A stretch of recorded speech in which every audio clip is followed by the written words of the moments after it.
Hoje está connosco Juliana Rodrigues, tem 39 anos, é licenciada em Letras, especialista em Economia do Trabalho, é mestrando em Ciências Sociais e foi assessor parlamentar e coordenador do Setorial Nacional do PT.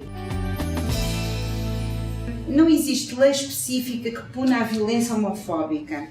Qual é a estratégia que a Coordenadoria de Assuntos da Diversidade Sexual e a Prefeitura podem utilizar para combater essa violência sofrida pela população LGBT? Eleanor, de fato, nós temos um problema no Brasil que a gente não tem uma lei que tipifique claramente a punição a atos de homofobia. Tem um projeto que é o PLC 122, que está no Senado já há 6 anos, né? O que a gente tem em São Paulo é uma lei estadual chamada 10948, que é uma lei que pune administrativamente casos de homofobia.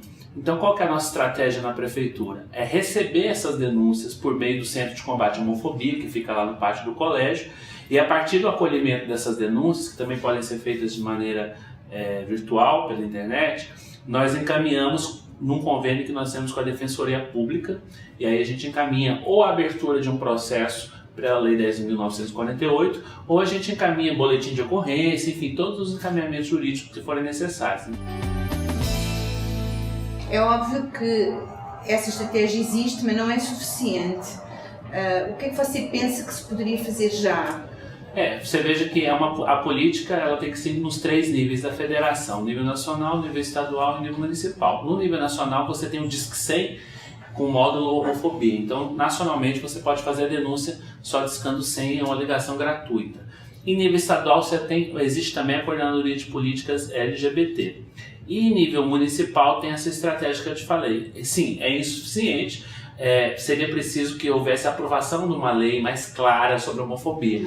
Então, do ponto de vista legal, a gente tem um vácuo no Brasil. Por isso que é tão importante aprovar o projeto de lei da Câmara 122/2006, que está agora sob a relatoria do senador Paulo Paim no Senado. A gente tem a expectativa que ele seja aprovado. Quais são os maiores desafios que você acredita que vai enfrentar à frente da coordenadoria? Tem 2 desafios que eu acho importantes. Um é que as nossas políticas cheguem às pessoas principalmente nas pontas da cidade. O que eu quero dizer com isso? O extremo sul, o extremo leste, o extremo norte. Às vezes as políticas, a gente não conhece inclusive a realidade da homofobia nesses setores. Onde está a classe trabalhadora, onde estão as classes C, D, E. Quer dizer, a gente não sabe a homofobia, às vezes a comunidade a gente tem uma visão muito dela do centro, né? Ou dos jardins, ou do centro expandido, claro, etc. Mas como é que essas pessoas, né?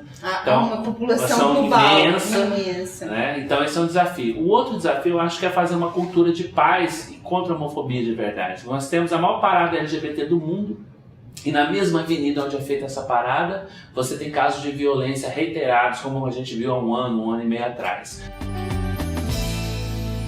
Também os travestis e transexuais estão entre os segmentos mais vulneráveis da nossa sociedade. A coordenadoria possui alguma estratégia que solucione e apoie estas situações? Você sabe que a gente tem um carinho muito especial por políticas para esse segmento, para as pessoas trans, para as travestis e transexuais. Por quê? Porque é um segmento da nossa população que encara várias vulnerabilidades ao mesmo tempo. É diferente a situação de um gay e de uma lésbica, que está mais próximo do padrão de gênero que é esperado para a sociedade.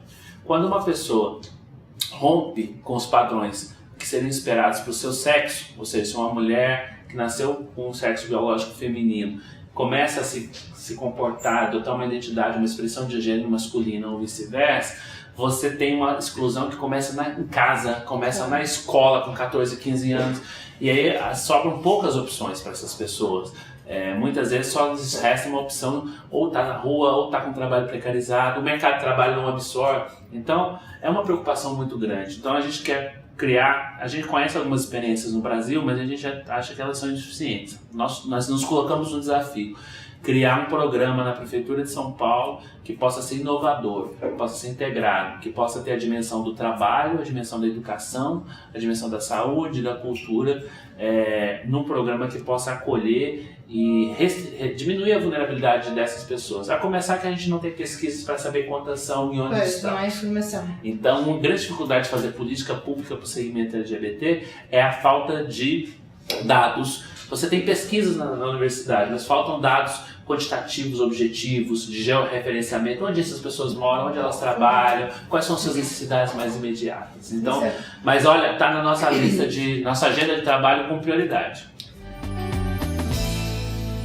E como é que nós podemos e como é que se pode começar um trabalho de combater a homofobia institucional, ou seja, dentro das empresas que existe uma forma absolutamente desregrada e que é mais perigosa do que aquela que vemos diariamente, porque é uma homofobia escondida e disfarçada. Nós temos 3 diretrizes fundamentais. É a formação, a sensibilização dos funcionários da saúde, da educação, professores e servidores da educação e da segurança, da guarda municipal. Já foi feito, nós vamos começar do zero, tem alguns trabalhos, mas a gente acha que, por exemplo, começando pela guarda municipal, é preciso que respeitem os direitos LGBT, ter um tratamento que não seja homofóbico. Né? A gente sabe que às vezes os aparelhos de segurança pública não garantem a segurança, eles são violadores de direitos humanos. Exatamente. Né? Eu soube da ida de vocês ao Google e de alguns projetos que poderão vir a desenvolver em conjunto. Você quer falar um pouco disso? Quero, porque é uma das diretrizes também que o prefeito tem nos dado para o conjunto da administração, que é trabalhar parcerias público-privadas, sabendo das limitações da administração pública e sabendo que as empresas podem e querem, mas muitas vezes não têm mecanismos, de fazer uma interação social com o poder público para melhorar a qualidade de vida das pessoas, para combater discriminações e violência. Então a nossa ida ao Google, na verdade, foi um pontapé inicial de uma ideia que nós temos de constituir aí um diálogo social mais articulado entre a prefeitura e entre empresas para combater a homofobia. Não só internamente, muitas empresas já têm programas de diversidade, mas pensando que a empresa se localiza numa cidade, que o funcionário, às vezes, ele está dentro da empresa, está tudo bem, ele sai na rua, pode ser vítima de violência, isso não diz respeito à empresa. Então chamar as empresas para essa reflexão, que uma cidade plural, uma cidade que não viola os direitos humanos, uma cidade sem homofobia, é melhor para a empresa como um todo, que ela não está isolada do contexto social. Eu terminava com uma pergunta que é assim, você tomou posse em janeiro, nós estamos em fevereiro. Qual foi a sua primeira ação à frente da coordenadoria? Primeira ação, tomar um pé das coisas, tentar entender como funciona, fazer uma rodada de conversas com gestores de várias secretarias e, na verdade, a primeira ação nossa foi preparar uma campanha, que foi a ordem 29, o lançamento dela, que é o Dia de Visibilidade Trans. Nós estamos fazendo uma campanha pelo respeito ao decreto municipal que garante o uso do nome social. O que é isso? As pessoas travestis e transexuais têm direito de serem chamadas pelos nomes que escolheram. Isso é um decreto de 2010, mas que era pouco conhecido. Então, nossa primeira ação foi lançar essa campanha no dia 29 de janeiro, inclusive com um banner no site da prefeitura, falando da visibilidade trans e do respeito ao nome social. Essa foi a primeira ação objetiva. O resto foram as articulações internas, conhecer, tomar pé das coisas para poder começar a desenvolver o trabalho. Juliana, eu só quero desejar muita sorte, acho que é um trabalho, uma missão, é um trabalho muito importante na nossa sociedade, na sociedade brasileira.